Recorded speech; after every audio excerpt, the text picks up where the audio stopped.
신뢰라고 하는 제목으로 하나님 말씀 증거하도록 하겠습니다. 우리가 살아가고 있는 이 미국 사회는 소위 신용사회다, 크레딧 소사이티다 이런 말들을 자주 합니다. 개개인마다 신용이 존재하시고 이 신용 점수를 바탕으로 여러분들 집을 사시거나 자동차를 구매하시거나 또 론을 받으실 때 론이 승인이 될지 안 될지 또 된다면 이자율이 얼마나 될지가 다 결정이 됩니다. 이렇게 개개인과 금융기관과의 신용도 존재하지만 이 사회 가운데에는 사람 간의 신용도 존재합니다. 우리를 포함해서 미국에 사는 분들은 처음 만난 사람에게 모든 것을 오픈하지는 않습니다. 그러나 어떠한 사람과 신용이 쌓이고 점차 서로를 신뢰할 수 있게 되면 점점 더 많은 것을 나누게 되어 있습니다. 친분 관계에서도 사회생활에서도 이 신용의 법칙이 적용이 된다는 것이죠. 그리고 놀라운 사실은 우리의 신앙생활에도 이 신용의 법칙이 적용이 됩니다. 오늘 창세기 본문은 우리에게 하나님과 아브람의 신용관계에 대해서 설명하고 있습니다. 그리고 이 본문은 또한 우리와 하나님과의 신용관계에 대해서 묻고 있습니다. 여러분은 하나님을 얼마나 신뢰하실 수 있습니까? 또 반대로 하나님은 여러분을 얼마나 신뢰할 수 있으신가요? 저는 몇 주 전에 여러분께 미가서 6장을 바탕으로 신앙생활은 하나님과의 관계이다라는 주제로 설교를 전한 적이 있습니다. 하나님께서 원하시는 것은 천천의 순양이나 만만의 강물 같은 그런 재물 같은 것이 아니라 우리와의 관계를 원하신다는 말씀을 드린 적이 있습니다. 다른 말로 주님은 우리와 서로를 신뢰할 수 있는 깊은 신용을 갖기를 원하신다는 것입니다. 자, 그렇다면 여러분은 하나님을 얼마나 신뢰하실 수 있으십니까? 또 반대로 하나님은 여러분을 얼마나 신뢰할 수 있으실까요? 저는 오늘 말씀을 통해서 우리 모두가 하나님과의 신뢰 관계가 의미하는 것이 무엇인지를 이해하고 또 주님과의 깊은 신뢰를 쌓아가실 수 있기를 주의 이름으로 축원드립니다. 오늘 본문은 아브라함이 아브람이던 시절에 하나님과 언약을 맺는 장면을 보여주고 있습니다. 아브람과 또 아브라함과 하나님의 언약은 창세기 전반에 걸쳐서 여러 번 등장합니다. 이렇게 언약은 여러 번 등장하지만 다른 언약들을 맺고 있지만 그 언약들에는 공통점이 있습니다. 첫 번째는 언약을 맺는 당사자들이 등장한다는 것이고, 두 번째는 언약의 내용이 등장한다는 것이고, 세 번째는 언약의 체결 방식이 드러난다는 것입니다. 이렇게 언약의 당사자와 내용과 체결 방식이 모든 언약에 나타나 있는데, 자, 오늘 언약의 당사자는 누구입니까? 하나님과 아브람입니다. 하나님은 1절에 등장하시면서 자기 자신을 이렇게 소개하시는데 우리는 이 하나님의 자기소개를 유심히 살펴볼 필요가 있습니다. 우리 다 함께 1절을 한 번 더 읽어보겠습니다. 창세기 15장 1절을 한 번 더 읽어보겠습니다. 이후에 여호와의 말씀이 환상 중에 아브라함에게 임하여 이르시되 아브라함아 두려워하지 말라 나는 내 방패요 너의 지극히 큰 상급이니라. 나는 내 방패요 너의 지극히 큰 상급이니라. 자, 하나님께서 스스로를 지금 어떻게 소개하고 계십니까? 나는 너의 방패다, 쉴드다. 그리고 너의 지극히 큰 상급, 리워드다 라고 소개하고 계십니다. 바로 이 하나님의 자기소개에는 아브라함에게 허락하시려고 하는 그 언약의 내용 또한 담겨 있습니다. 하나님은 방패이시기 때문에 아브라함을 지켜주시겠다라고 하는 것을 약속하시는 것이고, 또한 하나님은 아브라함의 상급이시기 때문에 아브라함에게 지극히 큰 상급을 허락하시겠다라는 것이죠.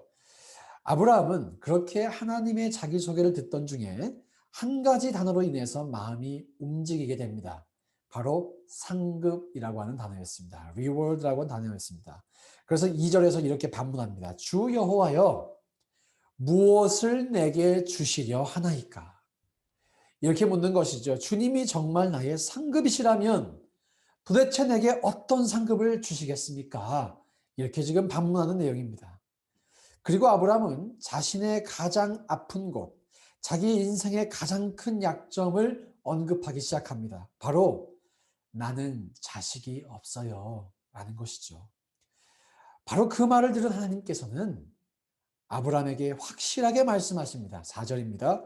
여호와의 말씀이 그에게 임하여 이르시되 그 사람이 내 상속자가 아니라 너의 몸에서 날 자가 내 상속자가 되리라 하시고 그를 이끌고 밖으로 나가 이르시되 하늘을 우러러 무뼈를 셀 수 있나 보라.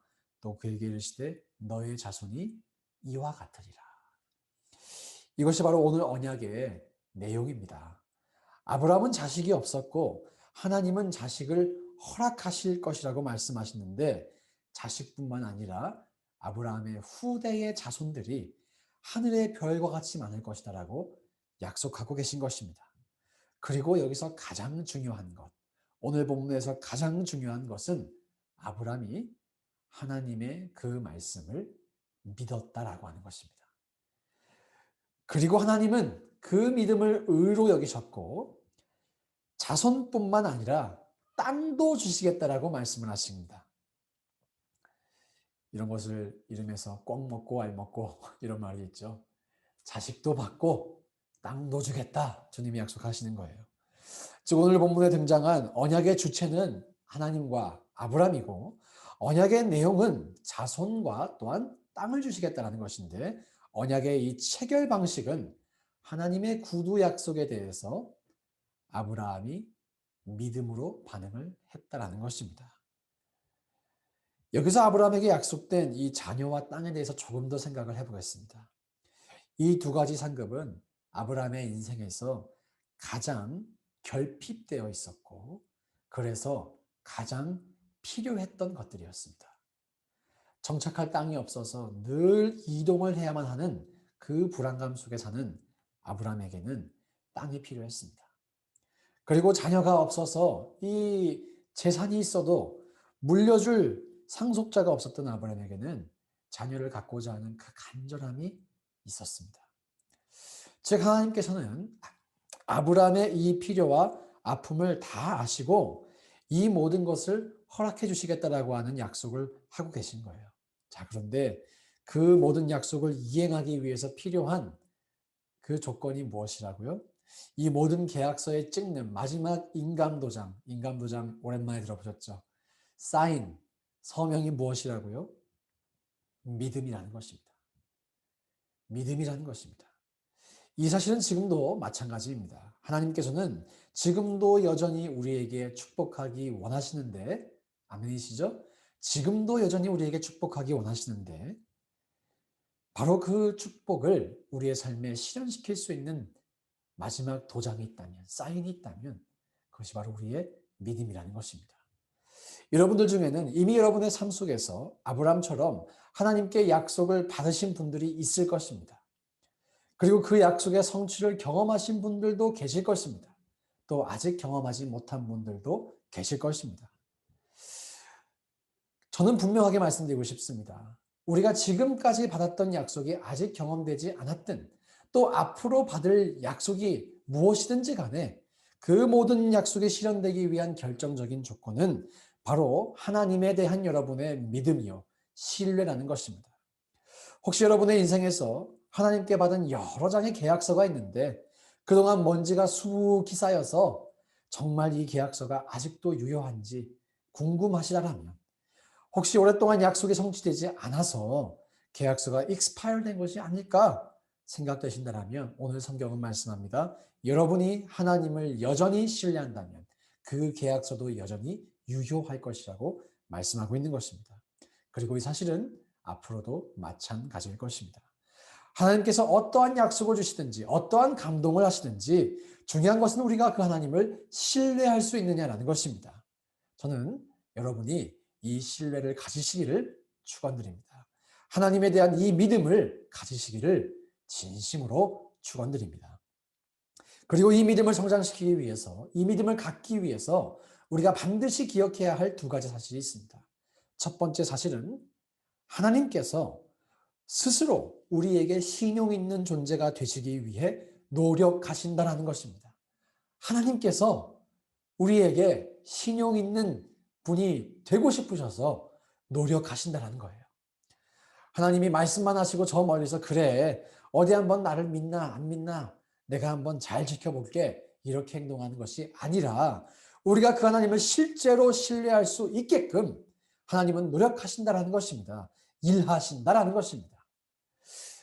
이 저의 일주일 삶 가운데 가장 여유가 있는 시간이 있다면 토요일 오전입니다. 새벽 예배가 일단 없고 아이들이 또 학교를 하지 않기 때문에 제가 조금 늦잠을 잘 수 있는 유일한 그런 시간입니다.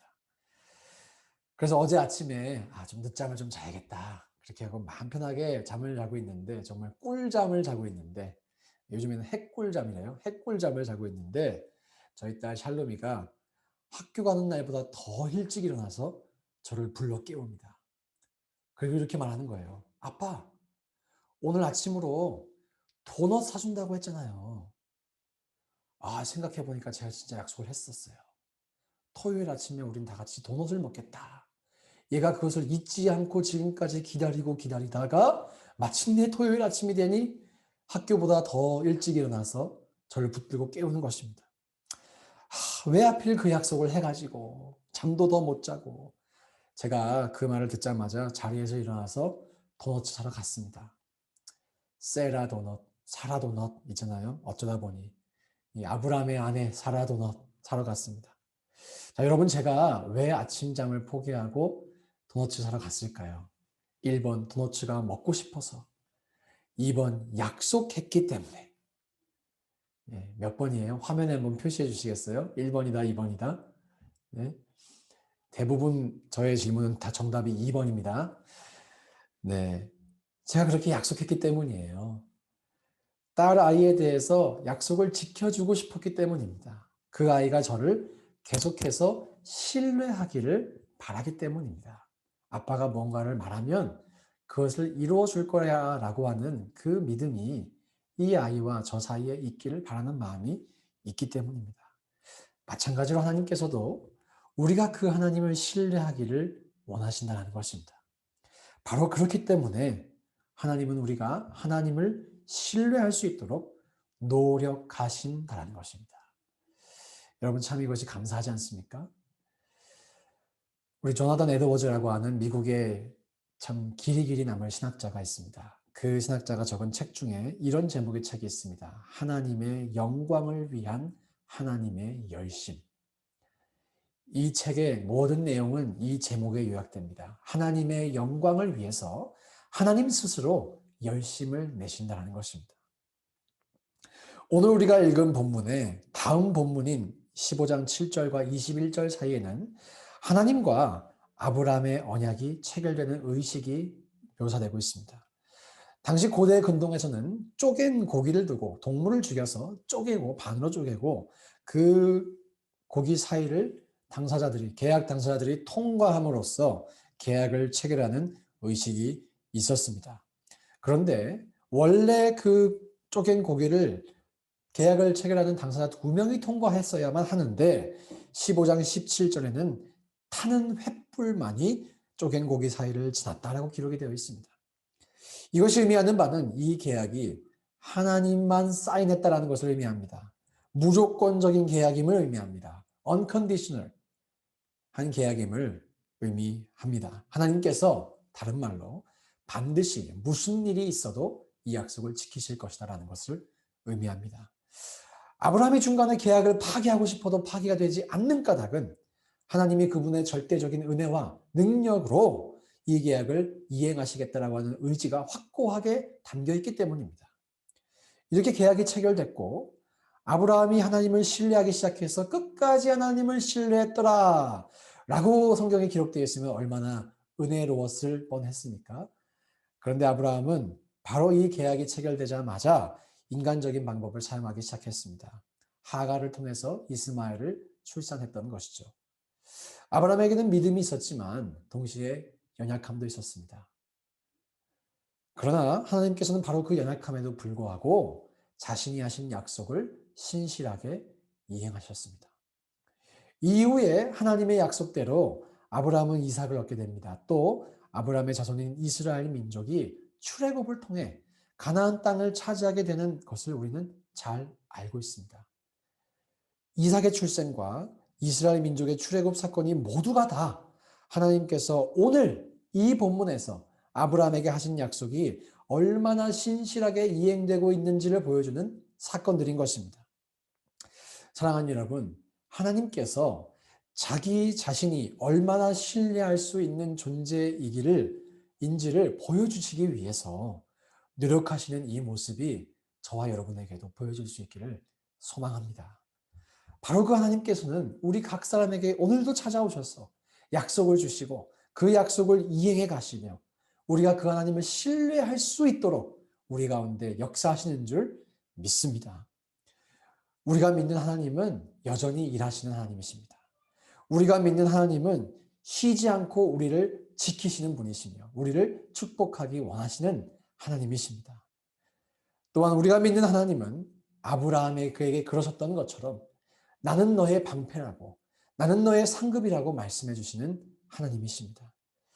자녀를 주시고 땅을 허락하시겠다라고 말씀하신 하나님께서 우리 인생에 가장 큰 아픔과 가장 큰 필요를 아시며 하나님의 때에 하나님의 방법으로 그것을 채워가실 것을 여러분 신뢰하시기를 바랍니다.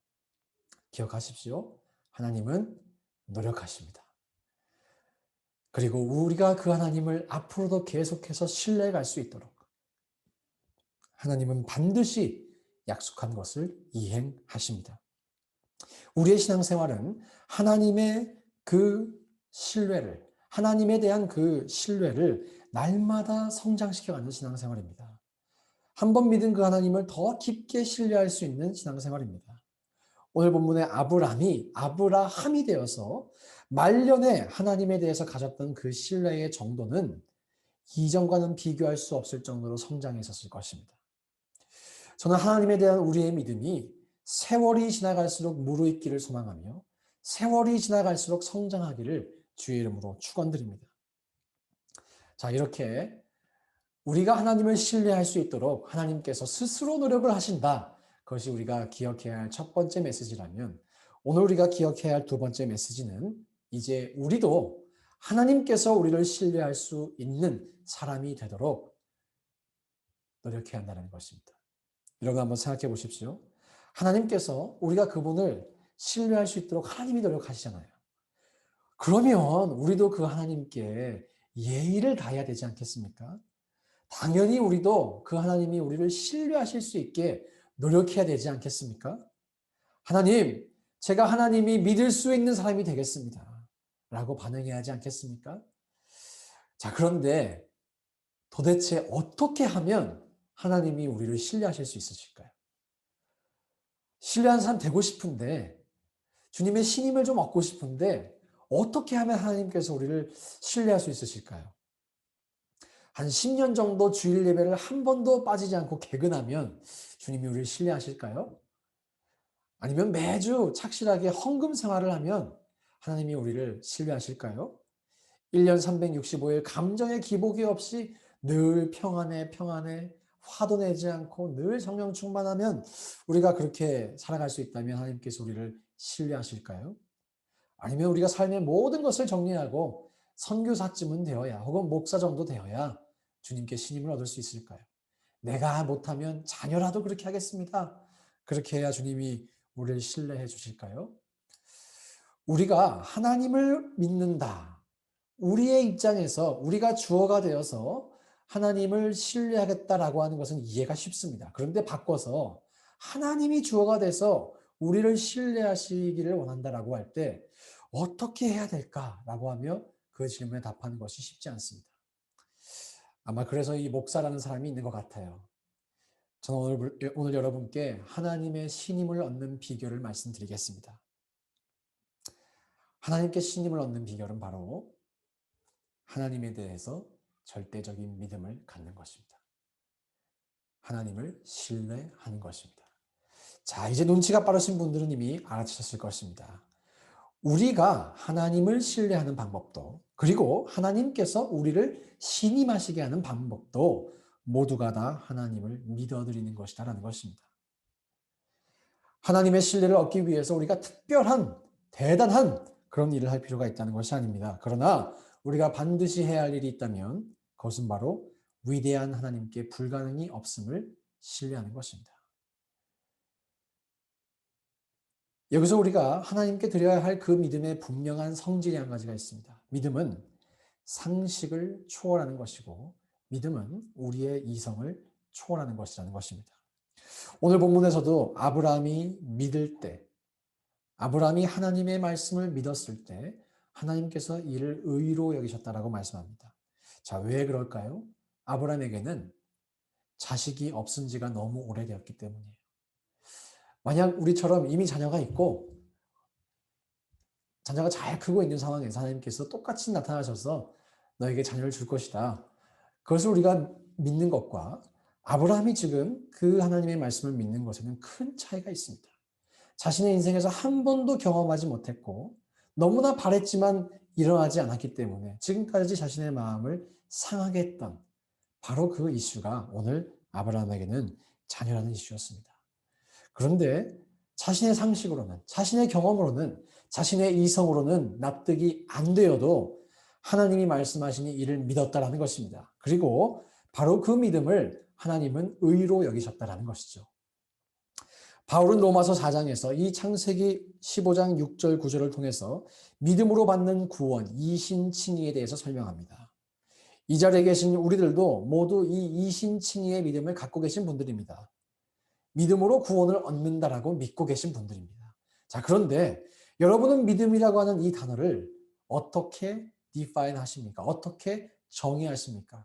여러분이 가지고 있는 이 믿음은 도대체 어떤 성질의 믿음입니까? 예수를 믿어 구원을 받고 천국에 갈 것을 믿는다라고 고백하도록 우리는 배웠습니다. 그리고 그것이 믿음이라고 하는 정의를 갖고 계실 것입니다. 그런데 오늘 아브라함에게는 우리가 성경 공부 101, 201 시간에 잘 배우지 않았던 그 믿음이란 단어가 다른 정의가 담겨 있습니다. 자신에게 도저히 일어날 것 같지 않은 그 불가능한 일이 하나님으로 말미암아 가능하다라고 하는 그 데피니션이 오늘 아브라함이 가지고 있었던 믿음이었습니다. 여러분들에게는 이런 신앙의 고백이 있으신가요? 여러분에겐 정말 이런 믿음이 있으십니까? 우리가 영원한 천국에 갈 것을 우리가 믿는다라고 하잖아요. 자, 그렇다면 우리의 삶에서 불가능을 가능케 하심을 믿는 하나님을 믿는 것은 어찌 보면 당연한 일일 것입니다. 그것이 바로 살아있는 믿음입니다. 우리가 믿음을 현재에 적용하지 못하고 미래에만 적용하는 것은 어찌 보면 믿지 않는 것일 수 있습니다. 저는 사랑하는 여러분 모두가 진정한 믿음을 가질 수 있기를 주의 이름으로 축원드립니다. 살아있는 믿음을 가지실 수 있기를 주의 이름으로 축원드립니다. 성경에서 하나님을 신뢰했던 그리고 하나님의 신뢰를 받았던 모든 사람들은 바로 이러한 믿음을 가진 사람들이었습니다. 여러분 모세를 한번 생각해 보십시오. 하나님께서 이스라엘 민족을 구출하실 것이다. 그렇게 모세에게 말씀하셨습니다. 그런데 여러분 이 초강대국인 이집트에서 그 이집트의 경제 시스템을 뒷받침하고 있는 이 노예들을 아무런 조건 없이 아무런 경제적 대가 없이 빼온다고요? 이건 요즘에도 말이 안 되는 일이지만 그 옛날 고대 시대에는 더더욱 말이 안 되는 일이었습니다. 상식을 초월하는 일이었습니다. 그러나 모세는 하나님의 약속과 말씀을 믿었습니다. 그래서 그 믿음 때문에 하나님께서 사용하실 수 있었습니다. 그 믿음이 있었기 때문에 하나님께 신임을 얻을 수 있었습니다. 그리고 실제로 그 약속이 현실화되는 것을 그의 온 삶을 통해서 체험할 수 있었습니다. 갈렙을 보세요. 나이에 구애받지 않았어요. 그가 주목했던 것은 자신의 신체적인 에너지가 아니라 신체적인 능력이 아니라 하나님의 약속이었습니다. 바로 그 하나님에 대한 믿음이 있었기 때문에 이 산지를 내게 달라라고 하는 그 고백을 할 수 있었고 오늘날 우리도 그 찬양 부를 수 있게 되었습니다. 몇 주 전 설교에 등장했던 요셉을 보십시오. 아무리 절망적인 상황이어도 하나님에 대한 신뢰가 변함이 없었기 때문에 자신의 인생을 향한 그 하나님의 계획을 포기하지 않았습니다.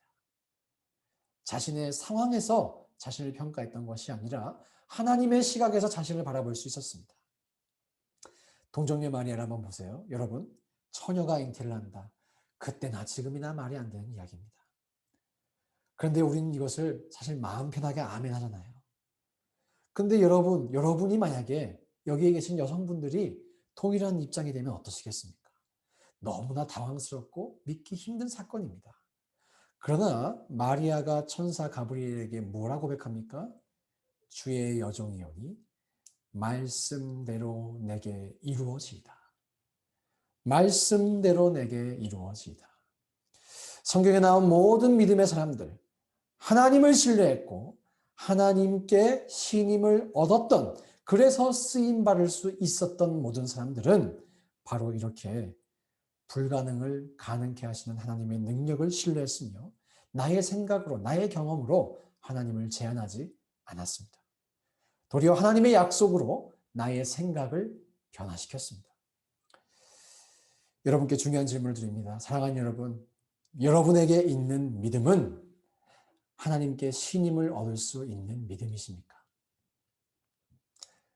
방금 우리가 언급했던 아브라함, 모세, 요셉, 갈렙, 마리아 같은 사람만 보아도, 하나님이 아닌 우리의 시각에서만 보아도 이 사람들이 진짜 믿었던 사람이구나, 그게 보이시지 않으세요?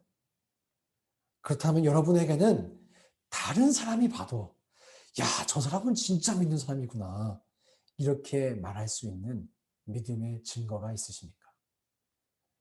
기억하기 원합니다.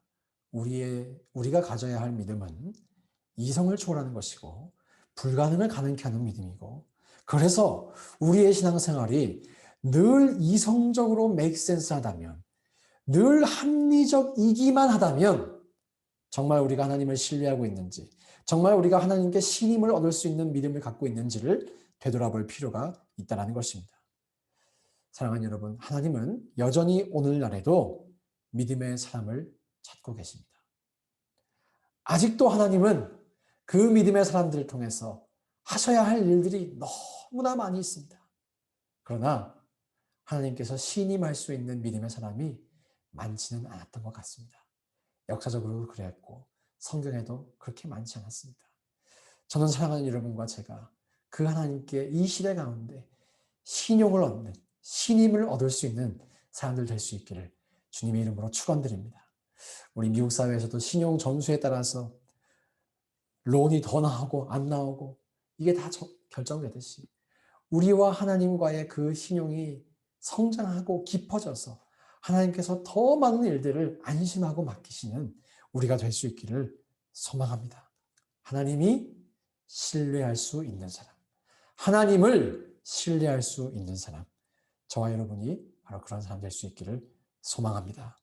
주님은 아브라함에게 말씀하셨던 것처럼 오늘도 우리에게 동일하게 말씀하십니다. 나는 너의 방패요, 너의 상급이라. 너희의 믿음의 자손이 저 하늘의 별처럼 많을 것이다. 이 하나님을 변함없이 신뢰하고 그리하여 주님께도 신임을 얻어 끝까지 쓰임받으며 살아가는 사랑하는 여러분과 제가 되기를 존귀하신 예수 그리스도 이름으로 축원드립니다. 함께 이 시간 찬양